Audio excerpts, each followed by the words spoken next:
malaman mo kung ano yung gusto mong mangyari. Tsaka ang naniningil, mababa kalooban, hindi yung magmumura agad. Tangina kung... sabihin na natin nasira ako sa pangako. Ikaw, hindi ka nasisira sa pangako mo? Gawin mo, Inday. Gawin mo ang gusto mong gawin. Ikaw, hindi ka nagsisinungaling? Wow, ang linis mo. Kaya pala, ang dami mong issue dito sa social media. Puro pera. Mas nauna ka sa akin dito sa social media. Mas nauna kang namaho.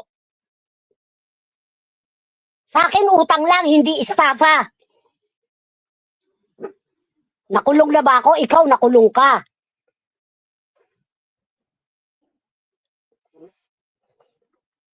Siniiyaw sa social media. Manahimik ka. Tangina mo, hindi ikaw ang kausap ko. Sasabihin niya, nangutang daw ako dahil sa kanya. Oy, wala kami pinag-usapan ni Sandro na dahil kay Inday Marie. No, no. Baka ipambibiling vitamins ni Inday kasi nangangayayat siya. Yan na, siya lang naman ang naghahabol. Ako gusto ko kausapin si Sandro, kaya lang ayoko nung maingay sa social media. Kaya nga hindi ako nakikipag-usap sa kanila kasi walang ginawa kundi magkakakatak. Hello, Inday, hindi ikaw ang kausap ko nung umutang ako kay Sandro. Wala ka sa eksena. Kaya dapat kami lang ni Sandro ang dapat mag-usap. Naniningil ba si Sandro sa'yo, tol? Nung mga dati, binila ko muna kasi nga, pinapasa niya sa akin, pinapasa niya kay Inday, yung mga pinag-usapan namin, which is wala namang pakialam sa Inday.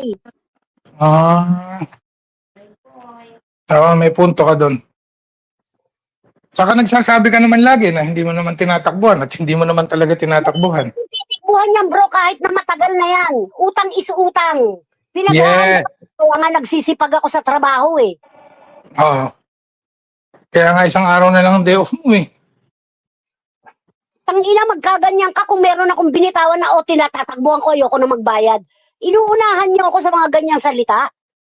Ang ingay-ingay mo, putang ina mo, ikaw ba inutangan kung pukin ang ina ka?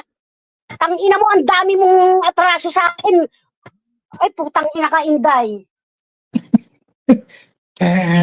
Sarap gawin chicharong bulaklak yung bunganga mong pukin ang ina ka.